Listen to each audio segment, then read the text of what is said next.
नोक्स 4.5 kilowatt PV 6500 inverter का आज हम लोड टेस्ट करेंगे, ग्रिड फीडिंग टेस्ट करेंगे, इसके फीचर्स आपको बताएंगे। वो तमाम मालूमात जो इन्वर्टर को परचेज़ करने से पहले आपको जानना ज़रूरी है। आज की इस मालूमाती वीडियो में बिस्मिल्लाहिर्रहमानिर्रहीम, मेरा नाम है मुदस्सर रहमान। चलें आज कुछ नया सीखते हैं।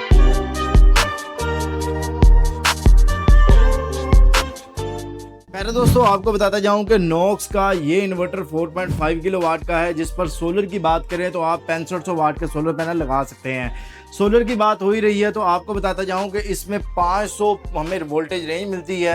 यानी मैं आपको रिकमेंड करता हूं कि आप 150 से 450 की रेंज में अगर आप इसको सोलर प्रोवाइड करेंगे तो आपको ये बेहतर से बेहतरीन रिजल्ट जो है प्रोवाइड कर रहा होगा। अगर इसके कंट्रोलर की बात की जाए तो इसका 40 एम्पेयर का कंट्रोलर है, जहाँ पे नॉर्मली बाकी कंपनीज में हमें कंट्रोलर जो है वो 27 एम्पेयर के मिल रहे होते हैं। इसका 40 एम्पेयर का कंट्रोलर है। यही वजह है कि हम अपना मैक्सिमम लोड भी सोलर से चलाते हैं और नेट मीटरिंग भी, जो इजाफी बिजली है वो नेट मीटरिंग के थ्रू जो है बापडा को वापस भी भेजते हैं और बैटरी भी सोलर से चार्ज करते हैं। ये तभी मुमकिन होता है जब आपके इन्वर्टर में सोलर की कैपेसिटी जो है वो मैक्सिमम होती है। इस इन्वर्टर के की फीचर्स की बात की जाए तो इस इन्वर्टर में बिल्ट इन वाईफाई आता है, BMS का ऑप्शन मौजूद होता है, यानी आप किसी भी तरह की लिथियम बैटरी आप इसके साथ लगा सकते हैं जो नोक्स के इन्वर्टर के साथ कंपैटिबल होती है। बेस्ट ऑप्शन यही होता है कि आप नोक्स के इन्वर्टर के साथ नोक्स की बैटरी लगाएं, लेकिन अगर आप और भी लगाना चाहें तो आप वो उसके साथ भी लगा सकते हैं। अगर मैं यहाँ पर बात करूँ इसके मज़ीद फीचर्स की तो ये डुअल आउटपुट के साथ आता है। ये इन्वर्टर बैटरी लेस डिज़ाइन है। आप इसको बगैर बैटरी के चलाना चाहें बगैर बैटरी चला सकते हैं, बैटरीज लगाना चाहें बैटरी भी लगा सकते हैं।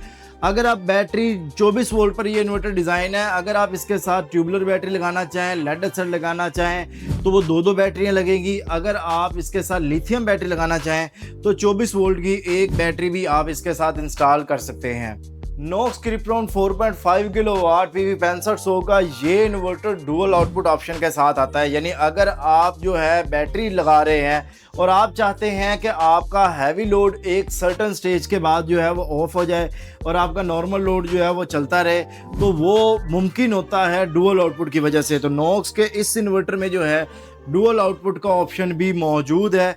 यही वजह है कि आप बैटरी से मैक्सिमम परफॉर्मेंस हासिल कर सकते हैं। तो अब हम इस इन्वर्टर का जो है वो लोड टेस्ट करते हैं और आपको दिखाते हैं कि इस इन्वर्टर पे हम कितना लोड चला सकते हैं। अब यहाँ पे अगर आप करीब आएँ तो मैं कुछ चीज़ें आपको ओवरव्यू भी करवाता जाऊँगा। फ़हीम साहब ज़रा आप इधर करीब आएँ तो अगर हम यहाँ पे देखें तो बहुत प्रीमियम क्वालिटी जो है यहाँ पर दी गई है। चीज़ों को बड़ा प्रॉपरली अलाइन किया गया है और ये यहाँ पे डुअल आउटपुट दी गई है, AC इनपुट दी गई है, आउटपुट 1 दी गई है। और ये यहाँ पे अगर पोर्ट्स की बात करें तो यहाँ पे हमें कॉम की पोर्ट्स मिल रही है, BMS की पोर्ट मिल रही है, USB पोर्ट मिल रही है और एक्सेलरी पॉइंट जो है नॉर्मली ओपन और नॉर्मली क्लोज के पॉइंट भी मिल रहे हैं, जिन्हें आप अपनी मकसद और अपनी ज़रूरत के मुताबिक जो है वो लगा सकते हैं। डिस्प्ले की अगर हम यहाँ पर बात करें तो डिस्प्ले बहुत प्रीमियम है, जिसमें आपको हर चीज़ जो है वो वाज़ेह नज़र आ रही होती है। अगर आप इधर करीब आकर दिखाएं तो यहाँ पे आपको AC इनपुट का डाटा मिल रहा होता है, यहाँ पे आपको बैटरी का डाटा मिल रहा होता है, यहाँ पे आपको PV के रिलेटेड डाटा मिल रहा होता है। अभी चूँकि यहाँ पे लोड हमने नहीं चलाया तो इस वजह से यहाँ पे ये 0 दिखा रहा है, लोड भी 0 दिखा रहा है और सोलर भी जो है वो 0 दिखा रहा है। तो इस पर हम लोड चलाना स्टार्ट करते हैं तो आप जो है इस पर लोड डालना स्टार्ट करें। आप यहाँ पे देखेंगे कि जैसे ही इस पर लोड चलेगा तो ये सोलर भी बढ़ेगा और उसके साथ यहाँ पे लोड भी आपको बढ़ता हुआ दिखाई देगा। 4.5 किलोवाट के इस इन्वर्टर पे जो है अभी अगर हम लोड की बात करें तो ये तकरीबन आपको यहाँ पे अभी दिखाएगा, कुछ डिले पे ये आता है। 3800 वाट सोलर आ रहा है और यहाँ पे जो है वो 3.6 किलोवाट जो है वो लोड चल रहा है। यहाँ पे हमारे पास जितना लोड था चला दिए या अभी कुछ रहता है? अभी रहता है तो आप इसको जो है वो मज़ीद चलाएं ज़रा। तो यहाँ पे जो लैंप ठीक थे सारे चला दिए हैं, चले ठीक है। जो हमारे पास मैक्सिमम लोड था हमने वो इस पर चला दिया है। 4300 वाट सोलर आ रहा है और यहाँ पे 4100 वाट जो है 4 किलोवाट 4100 वाट जो है वो लोड हमारा चल रहा है।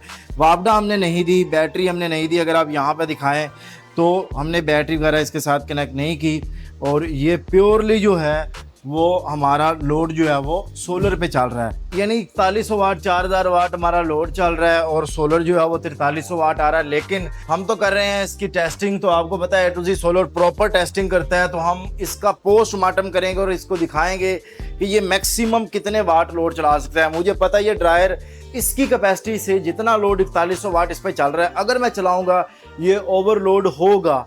लेकिन चूंकि अभी हम टेस्टिंग कर रहे हैं तो मैं आपको यहाँ पर दिखाता हूँ। आप ज़रा इधर करीब आएँ और ये देखें कि 4100 वाट हमारा लोड चल रहा है और इस पर जो है ये ड्रायर जो है वो मैंने चला दी है। और यहाँ पे अब हमने देखना है कि कितना हमारा लोड जो है वो चल रहा है। 4800 वाट हमारा सोलर आ गया है और 4500 वाट जो है हमारा लोड चल रहा है। ज़रा आप इधर दिखाएं तो 4.5 किलोवाट का ये इन्वर्टर जो है PV 6500 ये सारा लोड भी चला रहा है, ड्रायर भी चला रहा है। और यहाँ पे ये आपको मजीद मैंने इसको लोड को बढ़ाया है तो अभी 5200 वाट जो है वो PV आ गया है और यहाँ पे भी लोड आएगा 4.9 किलोवाट के करीब जो है हमारा लोड चल रहा है। 4.5 किलोवाट का ये इन्वर्टर जो है आपने देखा 4.7 4.8 किलोवाट तक इसने लोड चलाया है और बेहतरीन परफॉर्मेंस देता है सिंगल सोर्स पे। यहाँ पे एक बात मैं कहना चाहूँगा कि आप जब भी किसी भी हाइब्रिड इन्वर्टर को चलाना चाहें तो आप उसको तीनों सोर्स लाजमी प्रोवाइड करें, यानी बैटरी भी प्रोवाइड करें, ग्रिड भी प्रोवाइड करें, सोलर भी प्रोवाइड करें। हम चूँकि अभी टेस्टिंग कर रहे थे तो टेस्टिंग में हमने इन्वर्टर को देखना होता है कि वाकई ये काम करता है या नहीं करता, तो इसलिए हम आपको टेस्ट रिजल्ट दिखाते हैं। लेकिन आप बैटरी लाजमी दें या वापडा लाजमी दें ताकि आपका इन्वर्टर ट्रिप ना हो, क्योंकि सेकेंडरी सोर्स सूरज की रोशनी जो है वो स्टेबल नहीं होती, कभी कम होती है कभी ज़्यादा होती है, लेकिन लोड स्टेबल चल रहा होता है तो उस वजह से ट्रिपिंग होती है। एक और चीज़ जो मैं आपको यहाँ पर बताना चाहूँगा वो ये है कि आप जितने भी IP21 इन्वर्टर हैं इनको 80% तक आप इन पर लोड डाला करें, इससे ज़्यादा आप लोड ना डाला करें। अगर आपका लोड ज़्यादा है तो फिर आप कोशिश करें इससे ऊपर वाला मॉडल ले लें जो इससे ज़्यादा कैपेसिटी का लोड चलाता हो। तो मैं उम्मीद करता हूं कि आपको आज की इस वीडियो से बहुत कुछ सीखने को मिला होगा। बहुत शुक्रिया आपका। पाकिस्तान जिंदाबाद।